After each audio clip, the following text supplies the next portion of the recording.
Opa, bom dia, meu nome é Vitor, eu sou aluno do quinto período de Biologia e estou tendo a oportunidade, de cursar essa matéria juntamente com o pessoal do sétimo período, que é a Anatomia e Fisiologia Animal. E hoje eu vou estar falando um pouquinho, tentando, através dessa apresentação, responder para vocês a seguinte questão: como os sistemas sensoriais detectam a luz?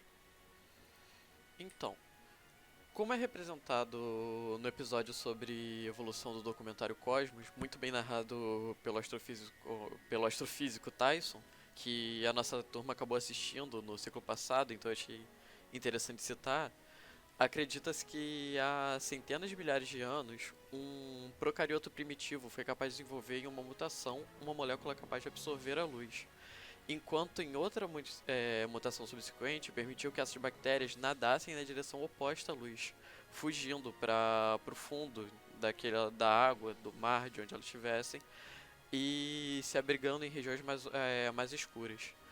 E que grande vantagem isso conferiu para os descendentes desse procarionte frente aos demais? Acontece que as moléculas do material genético é, são sensíveis à luz, a luz ultravioleta é emitida na luz solar, o que acaba facilmente causando danos a esses organismos, já que não havia praticamente nenhuma barreira entre a luz solar e seu interior naquela época, nenhuma proteção, certo? E eu acabei trazendo aqui alguns exemplos de como os raios podem danificar o nosso material genético, sendo de forma direta, destruindo a molécula e causando anomalias no glicoesqueleto e até mesmo quebra nas ligações de hidrogênio, como vocês podem ver aqui e aqui. Aqui, no caso, a radiação quebrando as ligações e a ligação sendo refeita pelos mecanismos de reparo de forma normal, o que naquela época era mais grave ainda, porque ainda não existiam, provavelmente, de mecanismos de conserto, de reparo genético. E aqui, como a radiação acabando tirando a molécula das condições ideais dela, no caso aquecendo, provavelmente, e desnaturando a molécula, o que acaba também causando uma anomalia, um defeito que pode acabar sendo fatal ou então gerando descendentes e impedindo na multiplicação desses procariontes, certo? E ou então de forma indireta, onde os raios UV eles vão excitar as moléculas de hidrogênio ou de oxigênio, tornando-as em radicais livres que podem vir a se ligar na estrutura do DNA e danificar através de oxidação. É... Aqui no caso o exemplo, do da luz UV fornecendo energia para a molécula que no caso dois exemplos poderiam ser a molécula de oxigênio e as moléculas de hidrogênio e danificando o material genético em seguida, já que esses radicais livres eles têm a capacidade de se ligar no que eles veem pela frente, independendo do que for e tomando o lugar de outra molécula, na tentativa de se estabilizar, E ao meu ver isso acaba sendo meio irônico, Porque o uso de luz, algo que é tão essencial hoje em dia para a vida na Terra, e a nossa primeira interação com ela foi na tentativa de evitá-la. Não sei. Então, agora vamos dar início de fato a como os sistemas sensoriais detectam a luz. Falando um pouquinho a respeito da fotossensibilidade, que é o que confere aos animais a mais simples habilidade de se orientar em relação à luz, sendo no caso o sol, lua ou então atualmente até a luz doméstica, como a gente acaba vendo em alguns casos. Até em animais mais complexos, também a habilidade de obter informações extremamente detalhadas sobre como o objeto no ambiente ou outros animais, no caso, a habilidade em si de fato de enxergar, como a gente chama. E, portanto, por conta disso, eu trouxe aqui alguns exemplos mais notórios que representam diferentes formas do uso que dão, diferentes formas para o uso da fotossensibilidade, sendo a mariposa, que usa a luz da nossa casa que usa a luz da lua, desculpa, para se orientar e acaba que eu citei um exemplo à parte, que pode vindo acabar vindo parar dentro das nossas casas, já que atualmente a Lua não é mais a única luz noturna existente. Aqui outro exemplo das minhocas, que usam a luz como uma espécie de alerta, usam a luz para conferir a elas a necessidade de estar se enterrando novamente, certo? Já que fora do subsolo elas acabam ficando à vista de predadores e também não elas estão adaptadas para viver abaixo, não acima dele. E por último, o homem moderno, né? Que somos nós que usamos a luz basicamente para enxergar do vermelho ao azul com detalhes e a uma distância razoável todos os sólidos presentes ao seu redor. E é o que a gente vai tentar entender como esses animais e como nós fazemos isso ao longo dessa apresentação. Tendo a luz como algo tão presente no nosso ambiente, não é surpreendente que tantos animais, simples como complexos, percebam, né? E reajam a ela. Contudo, o mais surpreendente, que eu acho extraordinário nisso, é que ao longo da evolução, a base para a fotossensibilidade, sendo essa uma família de pigmentos denominados rodopsinas, tenha sido preservada entre todos os grupos de animais existentes. E já que a rodopsina é algo presente em todos os grupos de animais, ela deve ser algo importante, certo? E sim, basicamente a fotossensibilidade depende da capacidade das rodopsinas absorverem fótons de luz. E como resultado sofrerem uma alteração na sua conformação molecular, como a gente vai estar vendo aqui.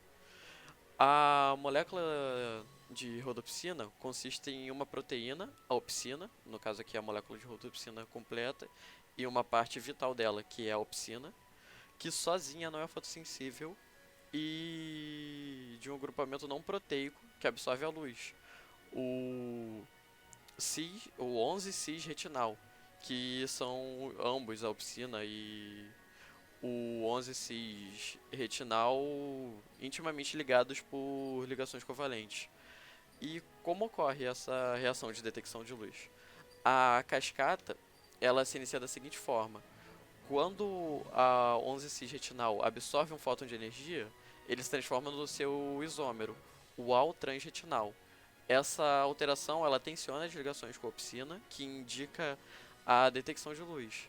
E após uma série de reações enzimáticas, o al-transretinal ele consegue retornar a sua forma de 11-cis retinal, dispondo-se assim a detectar, absorver novamente um novo fóton de luz que possa vir a ocorrer, a acometer ele, né? Assim, se combinando novamente com a piscina e formando um pigmento sensorial funcional. Então, recapitulando aqui, o 11-cis retinal, que é sensível à luz, quando ele absorve o fóton, ele é convertido no isômero, ao transretinal. Depois de passar por estados intermediários estáveis, o al-transretinase ativa toda uma cascata, que a gente vai ver um pouquinho mais detalhadamente à frente. E essa cascata é iniciada pela proteína G, que a gente também vai ver mais à frente, levando a uma mudança de potencial de membrana. E quando o al-transretinal readquire a conformação 11-cis, ele volta a ser responsivo, como eu disse, pronto para receber um novo fóton. Então, partindo para uma visão consideravelmente mais macro, nós temos os bastonetes. O bastonete dos vertebrados ele é um neurônio modificado para a fotossensibilidade. As membranas dos discos bastonetes estão densamente acopladas com rodopsinas, que a gente acabou de falar, e a membrana plasmática dos bastonetes ela é capaz de hiperpolarizar-se, tornando-a mais negativa em resposta a um raio de luz. Mas eles não disparam potenciais de ação, vale ressaltar, o que vai ser importante mais à frente, quando a gente for falar um pouquinho mais sobre a retina.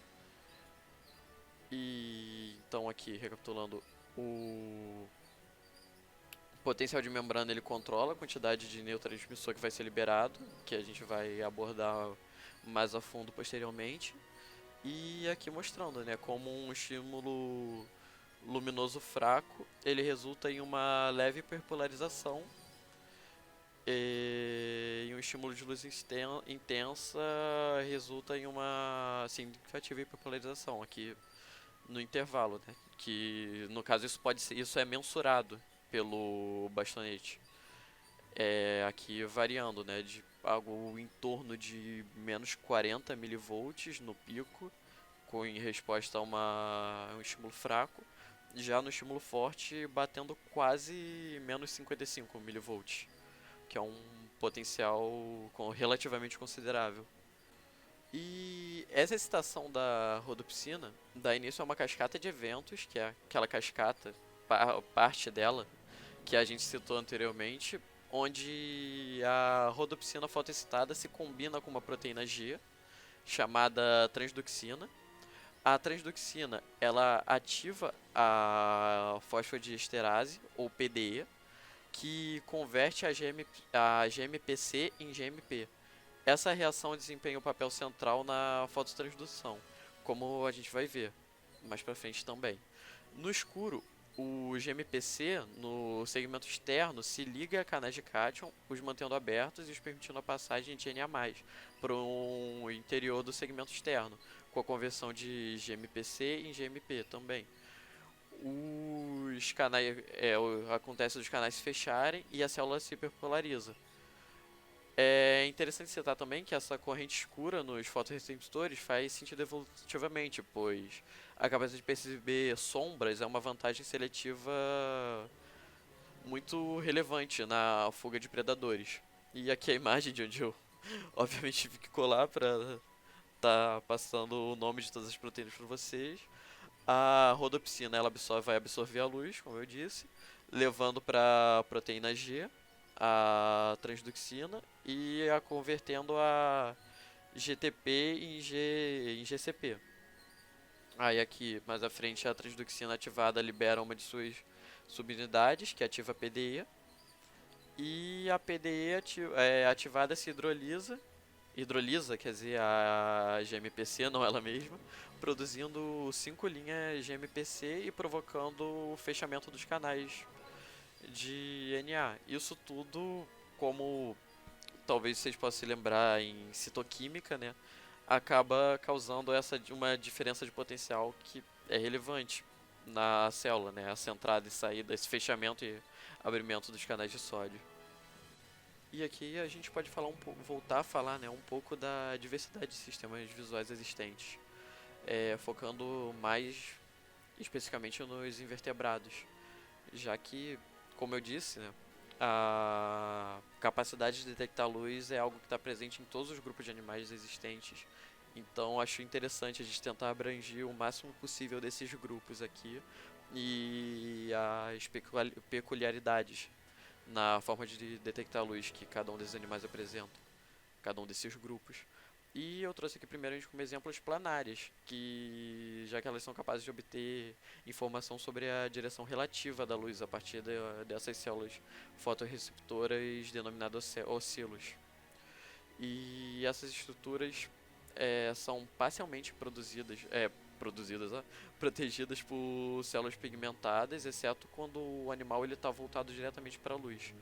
Os océolos bilaterais eles não são igualmente estimulados, o que permite que o animal, através dessa diferença, consiga obter e utilizar a informação obtida para evitar a luz. Essa, como eu disse, detecção relativa da luz. Já os artrópodes, no caso os insetos aqui, eles desenvolveram algo chamado de óleos compostos, que lhe fornecem informações sobre padrões luminosos do ambiente. Esses óleos eles são chamados compostos porque cada olho apresenta inúmeras subunidades chamadas omatídeos. Aqui, acho que nesse zoom a gente pode ver um pouquinho melhor, né? Os óleos compostos de uma mosca das frutas, que contém centenas de omatídeos. E é basicamente isso. Cada um ele funciona como uma lente que direciona a luz captada em pequenos ângulos diferentes. E por sua vez eles acabam, no caso, cada um deles, por mais que cada um deles esteja detectando a luz por um ângulo diferente, a soma de todos eles resulta em uma unidade óptica, no caso aqui da mosca e da formiga, e possuindo duas unidades. que no caso dois olhos. E o número de omatídeos em olhos compostos também pode variar significativamente, desde artrópodes que possuem um pequeno número, como as formigas, passando por 800 em algumas moscas e atingindo incríveis 30.000. Aqui que eu fiz questão de. Opa! De um pequeno spoiler, de estar trazendo nos olhos das libelas, conferindo ao animal um enorme, né, um maior campo visual, já que cada omatídeo detecta a luz de um ângulo. A libela possui uma capacidade incrível. E dando seguimento nessa tentativa de abranger o maior número de grupos, vamos citar algo incrível que é a convergência evolutiva dos olhos de vertebrados e cefalópodes, que ambos são capazes de formar imagem da forma que a gente vê, né? Algo, no caso seria algo semelhante a de uma câmera, a forma como uma câmera fotográfica gera a imagem. E tipo, apesar de ter evoluído independentemente, a semelhança entre eles acaba sendo extraordinária, como acho que até vocês podem estar observando aqui pelas imagens. Então, vamos tentar fazer uma breve análise aqui, citar o máximo de características que a gente pode estar extraindo dessa imagem. Que seria que o olho de vertebrados ele é esférico e é preenchido por um fluido, e ele é revestido por uma rígida camada que a gente chama de esclera, aqui, que seria essa camada externa aqui, que acaba dando forma a ele também, né? Já agora algo mais genérico, na parte anterior do olho, a esclera ela adquire transparência e forma a córnea, que é onde a luz vai penetrar e onde a gente vai estar de fato processando a informação dessa luz que chega para levá-la até o nervo óptico e adiante, como a gente vai estar vendo posteriormente. Logo abaixo da córnea, a gente encontra a íris, que é uma camada pigmentada que confere a cor aos olhos e tem como função de controlar a quantidade de luz que atinge as células. No caso, na tentativa de evitar até mesmo danificar essas células caso passe uma quantidade elevada de luz de fótons, certo? E a abertura central da íris, que é a pupila. A íris ela funciona sob controle neuronal, contraindo-se e diminuindo, no caso se dilatando. A pupila em si, em situações de luminosidade excessiva e relaxando ela. Aí sim, no caso, relaxando e dilatando a pupila quando a luminosidade ela decresce, né? Ela diminui. E atrás da íris se encontra o cristalino, uma estrutura com função de lente, capaz de ajustar o foco da imagem que chega à camada fotossensível, no caso a retina, na porção mais externa, mais interna do olho. A córnea e os fluidos que preenchem o globo ocular, eles são os principais responsáveis por focalizar a luz que chega na retina. Mas o cristalino, ele permite que o olho proceda à acomodação, que é a habilidade capaz de focar, que nos permite focar objetos em diferentes distâncias, como a gente pode estar vendo aqui na imagem, né? E aí eu achei interessante citar que os peixes, anfíbios e os répteis, eles usam essa acomodação movendo o cristalino, enquanto nós, mamíferos, aqui no caso eu trouxe o exemplo de um gato e de uma coruja e nas aves, a gente altera a forma do cristalino para estar exercendo essa função. Aqui, no caso, eu trouxe o exemplo, né, de um peixinho dourado, uma salamandra e um gecko leopardo para representar os répteis. E aqui a figura, né, fazendo a analogia que as lentes de câmera de uma câmera fotográfica elas focam a imagem invertida sobre o filme da mesma forma que o cristalino dos olhos focam a imagem na retina. E por isso que a imagem a gente costuma ouvir bastante, né? Que a gente vê as coisas, na verdade a gente vê invertido, só que na hora de processar a gente processa ela do jeito correto. E aqui para a visão de objetos próximos, os músculos ciliares eles se contraem, arredondando o cristalino. A gente pode ver aqui, ó, tá bem mais achatado do que aqui. E para a visão a longa distância, os músculos ciliares eles relaxam E os ligamentos suspensórios eles puxam o cristalino que adquire uma forma ainda mais achatada, mais ainda do que como a gente pode ver aqui para média distância, para uma distância entre aspas normal.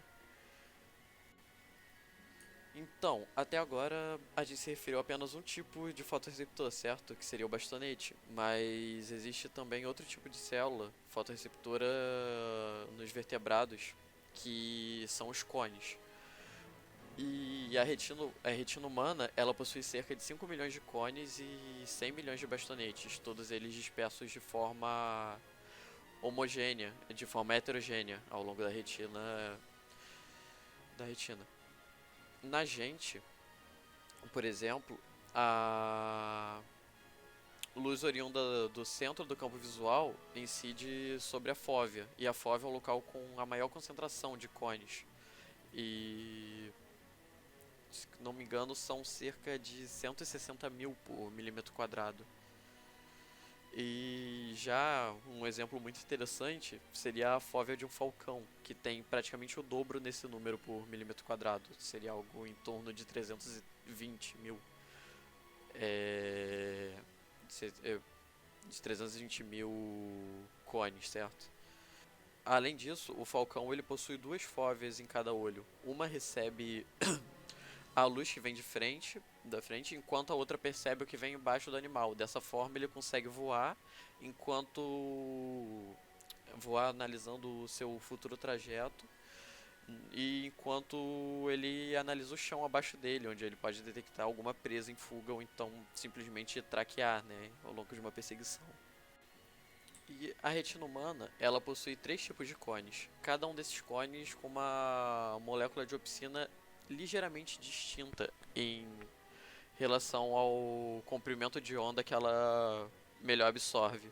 Embora todas possuam o mesmo grupamento 11-cis retinal que a gente falou anteriormente, como responsável pela absorção da luz, a interação com a opsina determina a sensibilidade espectral da molécula de rodopsina resultante. E aqui, opa, outro spoiler, a gente tem o exemplo, né, de cada um desses cones, desses tipos de cones, a melhor a taxa de absorvância, onde eles têm a melhor absorvância frente ao comprimento de onda, que seria algo em torno ali entre o violeta e o azul, outro já para o verde amarelado e outro efetivamente no amarelo. No caso, mais efetivamente no amarelo não, né? Mais puxado pro vermelho. Onde os três, a combinação desses três pode acabar resultando, como a gente já sabe, em qualquer uma das cores do espectro visível que a gente enxerga. E a ausência deles, logicamente, resultando no preto, assim como a junção de todos eles resulta na branca. No caso, na luz do sol e na ausência de qualquer tipo de luz. Algo também que é interessante de estar reparando aqui é que muitas vezes a gente escuta que a cor que mais nos chama atenção seria o verde. Porém, analisando esse gráfico e refletindo um pouco, a gente pode até chegar à conclusão que o amarelo me parece uma cor que a gente tem muito mais capacidade de estar enxergando, que no caso que seria muito mais chamativa para nós, o que acaba se a gente parar pra pensar em alguns logos estranhos, por exemplo, do McDonald's, que tem a cor tem um fundo vermelho destacado de forma bem chamativa em um amarelo, dentre outros exemplos, que muito provavelmente, como uma jogada de marketing, se findam nesse fato, né? E finalmente chegamos aqui na figura onde temos uma representação com zoom do que ocorre enquanto a luz passa pela nossa retina, que seria esse fragmento aqui, amplificado aqui. E basicamente a retina ela é organizada em 5 camadas de neurônios que recebem a informação visual. E eles já processam antes mesmo de enviar o cérebro. Acho que algo que a gente acabou falando anteriormente um pouquinho, né? Então vamos tentar entender finalmente como a retina informa ao cérebro o que vê, estudando brevemente essa representação, né? Essa imagem que mostra como essas camadas se interconectam e influenciam mutuamente uma nas outras. Não sei se mutuamente uma das outras seria um pleonasmo, mas acontece que assim que a imagem chega à retina, ela incide sobre os fótons que receptores e eles basicamente vão redirecionar os sinais para as células bipolares que estão aqui e de lá as células ganglionares que vão disparar o potencial de ação para se propagar pelo nervo óptico e de lá elas vão finalmente para o encéfalo já processadas. E também vale ressaltar que as células horizontais recebem aferências de fotorreceptores e influenciam nos demais fotorreceptores, enquanto as células amácrinas recebem aferências de células bipolares, influenciando as células ganglionares. Desculpa. E lembrando da nossa discussão anterior, somente os fotorreceptores são sensíveis à luz na retina. Todas as demais sofrem interação de luz por sinapse com elas. No caso, com elas não, né? Com eles, que seriam os fotoreceptores. E somente as células ganglionares que vão sair informações da retina para o nervo óptico. Então, só para fixar mesmo, vamos tá recapitulando aqui na legenda. Acontece que a luz ela viaja através de camadas de neurônios transparentes, células ganglionares, amácrinas, bipolares e horizontais. E ela é absorvida pelos bastonetes e cones, que são as células fotorreceptoras, no fundo da retina. A informação visual ela é processada por várias camadas de neurônios e finalmente converge para as células ganglionares que projetam seus axônios em direção ao cérebro. Então, mais uma vez, a imagem ela já vai para o cérebro processada. E basicamente creio que era tudo que eu tinha para estar falando. Caso que alguém queira estar esclarecendo alguma coisa, caso tenha alguma dúvida, pode, acho que todo mundo tem como estar entrando em contato comigo. E se não, basta dar uma aprofundada um pouco maior no livro Vida, que me ajudou bastante. Teve um referencial muito completo no capítulo que diz especificamente, né, como... Opa, a gente vai chegar lá.